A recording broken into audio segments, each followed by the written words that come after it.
Olá, meus amigos, que Deus abençoe a todos vocês, rica e abundantemente, em nome do Senhor Jesus Cristo, que a graça e a paz esteja em seu coração. E é um prazer, uma alegria enorme estarmos de volta, mais um dia, mais um programa aqui no YouTube.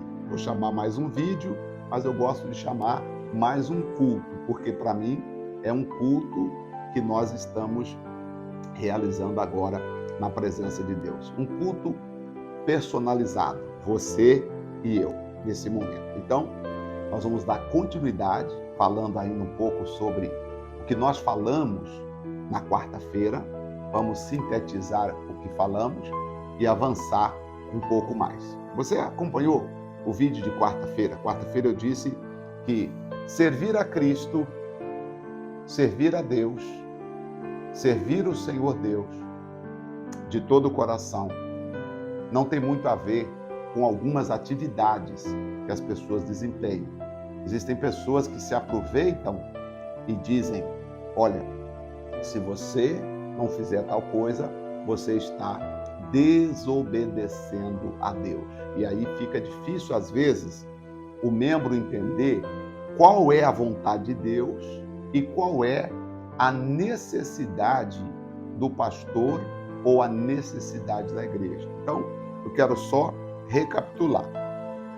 Eu disse que primeiro nós temos que amar a Deus em primeiro lugar, em segundo lugar, família, e terceiro lugar, vem as atividades da igreja.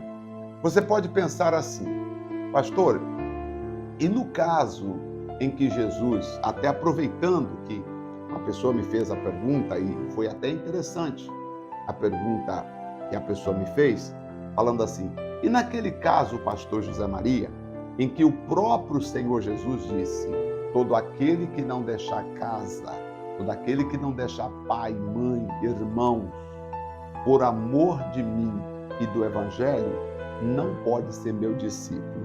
Nesse caso, pastor, está certo ou está errado?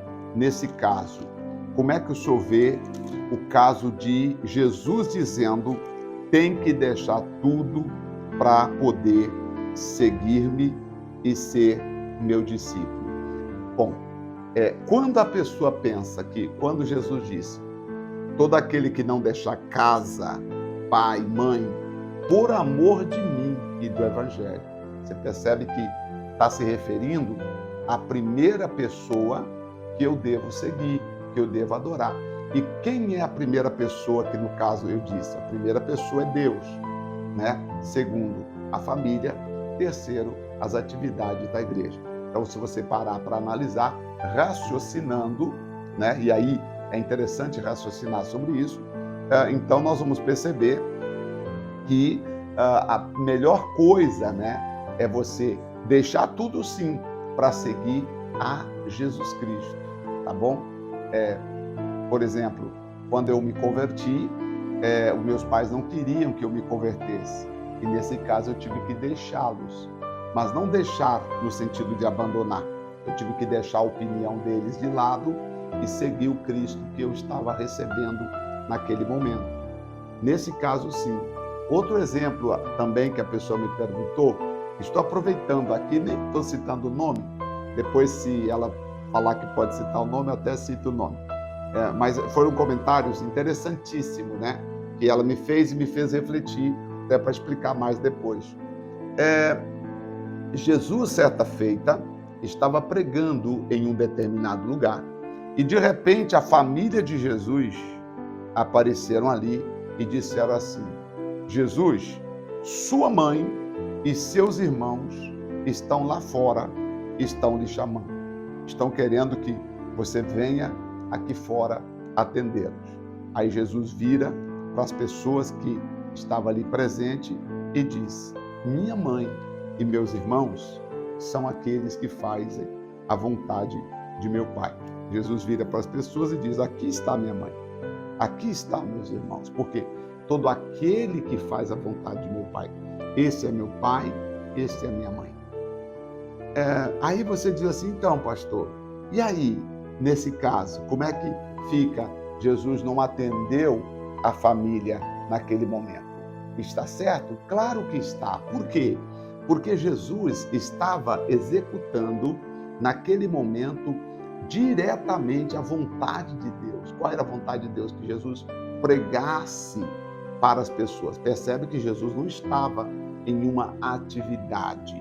Jesus estava atendendo à vontade de Deus, pregando a palavra de Deus para as pessoas. Então, por isso, Jesus entendeu que ele não deveria deixar de pregar a palavra, em outras palavras, deixar Deus, entre aspas, para ir lá dar uma assistência aos seus familiares, e sabe-se o que eles queriam ou não naquele momento. Até porque os familiares de Jesus não criam nele. Você sabia disso? Talvez com exceção da mãe, né? E as suas irmãs, talvez, mas a família de Jesus passaram a crer depois. Então você entendeu que quando o assunto é Deus, tudo vem em primeiro lugar. Agora, quando o assunto é uma atividade que eu vou desenvolver para Deus, aí eu preciso pensar e ser coerente para não dar conflitos nas atividades e alguém usar dos conflitos para poder tentar tirar proveito. Como eu já falei, já vi pastor dizer para os membros da igreja: irmãos, se você tiver que deixar de participar do culto porque tem alguma outra atividade para fazer, se você fizer isso, você está perdendo a sua salvação. Você está perdendo a salvação. Você está negando o seu ministério.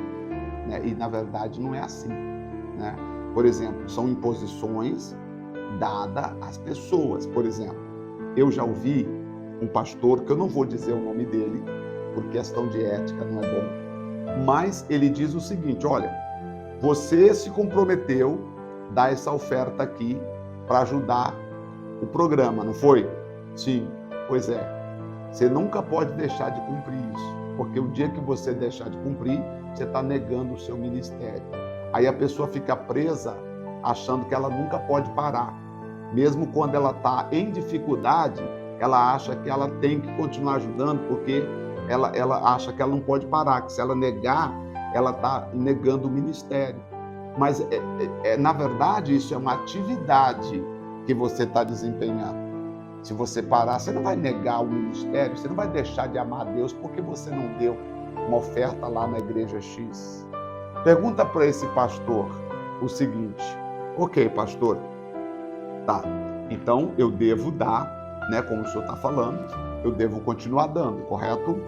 Perfeito. Então, pastor, eu vou, a partir de hoje, vou continuar dando o meu patrocínio, só que eu vou dar na Igreja Batista, ou vou dar para a missão lá na África, ou vou enviar para os irmãos lá de Moçambique, ou lá para os irmãos da Indonésia, sei lá onde. Ele vai dizer para você: não, irmão, Deus chamou você para ajudar aqui, Deus não chamou você para ajudar lá. Então você percebe, ô amigo, você percebe o que? Uma manipulação da mente da pessoa, querendo que você faça aquilo para ele ali, porque se é para Deus, tanto faz ser na Batista, na Quadrangular, na Deus é Amor, na Metodista, na Presbiteriana. Se você está fazendo para Deus, então não importa a denominação. Mas tem muitos pastores que, se você falar: bom, então tá, pastor, vou continuar então cumprindo o meu ministério, só que eu vou então direcionar minhas ofertas lá para a missão X. Ele vai dizer: não, irmão, se você fizer isso, você está em pecado, porque Deus te chamou, foi aqui nessa igreja. Se Deus quisesse você naquela outra igreja, Ele ia chamar você para lá.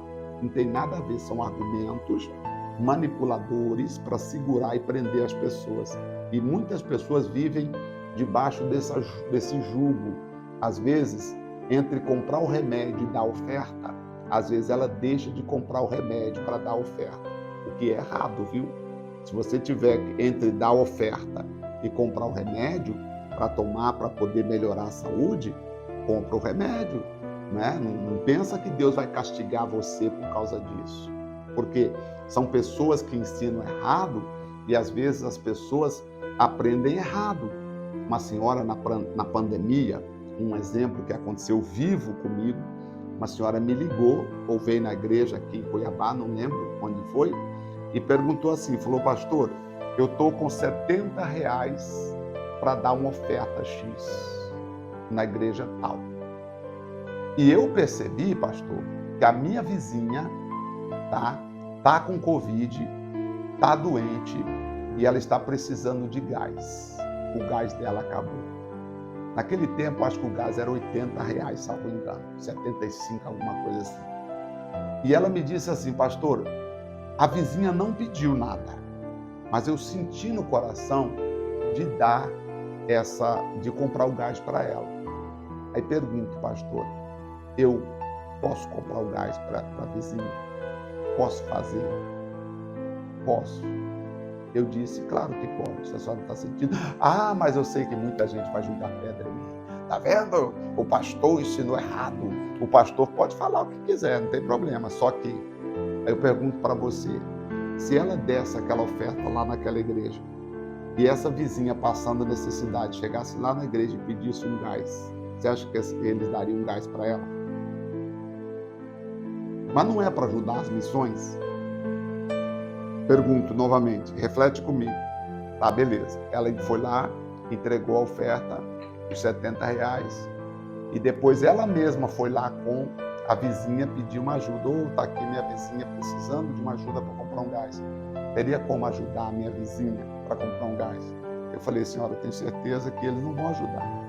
Então, se a senhora sentiu, a senhora direciona, porque a senhora está fazendo para o próximo. E a nossa ajuda tem que ser para o próximo. Temos que ajudar o próximo, temos que fazer alguma coisa pelo próximo. E ela ficou muito feliz de ter feito. Eu sei que tem pastor que vai dizer, não, pastor, não, porque eles querem que o dinheiro seja entregue lá. Não, mas tem que entregar o dinheiro aqui na igreja, aqui no altar, aqui, porque foi aqui que você prometeu.